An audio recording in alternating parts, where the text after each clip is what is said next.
রাসূল আকরাম সাল্লাল্লাহু আলাইহি সাল্লাম ঘুমিয়ে আছেন। তো এক ফেরেশতা কয় উনি ঘুমায়, আরেক ফেরেশতা কয় না ওনার চোখ ঘুমায়, অন্তর ঘুমায় না। ফেরেশতারা বললেন ইদরিবু লাহু মাসালা ইন্না লিসাহিবিকুম হাযা মাসালান ফাদরিবু লাহু মাসালা। যেই নবী ঘুমায় তার একটা দৃষ্টান্ত আছে, তার দৃষ্টান্ত তোমরা বর্ণনা দাও। ফেরেশতাদের মধ্যে একজন বললেন তিনি তো ঘুমায়, আরেক ফেরেশতা কয় তিনি ঘুমায় না, তার চোখ ঘুমায়, তার অন্তর ঘুমায় না। এবার তারা দৃষ্টান্তটা বর্ণনা দিয়েছেন, এই দৃষ্টান্তটা সবার মুখস্থ করা। মাসালুহু কামাসালি রাজুল, আল্লাহর নবীর দৃষ্টান্ত হলো এমন এক ব্যক্তির মতো বানাদারা, যে ব্যক্তি একটা ঘর বানিয়েছেন, ওয়াজালা ফিহা মাদুবা, ঘরের মধ্যে একটা দস্তরখান বিছিয়েছেন, দস্তরখানের মধ্যে সুস্বাদু রং বেরঙের খাবার।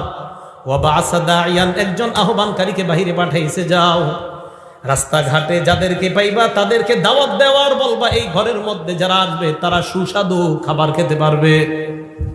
ফামান আজাবাদ দাইয়া দাখালাদ দার ওয়া আকালা মিনাল মাদুবা। তো একজন আয়েশা বলছে, ভাইও অমুক ঘরে সুন্দর দস্তরখান আছে, আপনারা আসেন যারা যারা খাবেন। একদল তার কথা সত্য মনে করছে, করার পর ঘরে গেছে, সত্যি সত্যি দস্তরখানের সুস্বাদু খাবার খাইছে। অমাল্লাম ইউজিবিদ্দাইয়া, আরেক দল তার কথার সাড়া দেয় নাই। ওয়ালাম ইয়াকুলিদ্দার, ঘরের মধ্যেও ঢুকে নাই। ওয়ালাম ইয়াদখুলিদ্দার, ঘরের মধ্যেও প্রবেশ করে নাই। ওয়ালাম ইয়াকুল মিনাল মাদুবা, দস্তরখানের খাবারও খায় নাই। তাহলে যিনি ঘোষণা দিছে তার কথা বিশ্বাস করার ক্ষেত্রে দুই দল। একদল বিশ্বাস করছে, ঘরে গেছে, দস্তরখানের খাবার খাইছে। আরেক দল বিশ্বাস করে নাই, ঘরেও যায় নাই, দস্তরখানের খাবারও খায় নাই।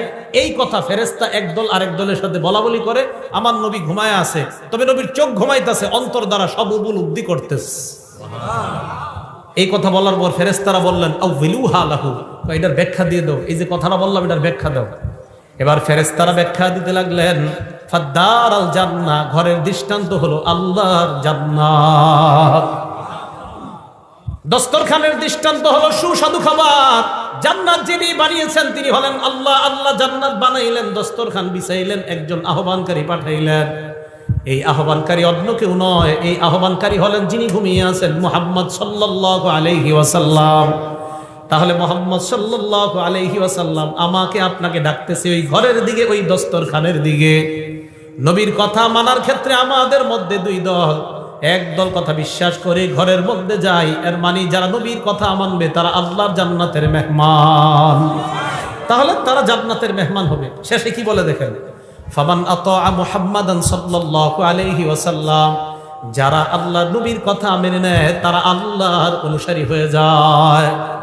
ওমান আসা মুহাম্মাদান সাল্লাল্লাহু আলাইহি ওয়াসাল্লাম, যারা নবীর কথা না মানে তারা আল্লাহর নাফরমান বান্দা হয়ে যায়। তাহলে দুইটা, একটা নবীরে মানা আর একটা নাফরমানি করা। বলেন আমরা কোনটা মানবো না নাফরমানি করব? মানবো।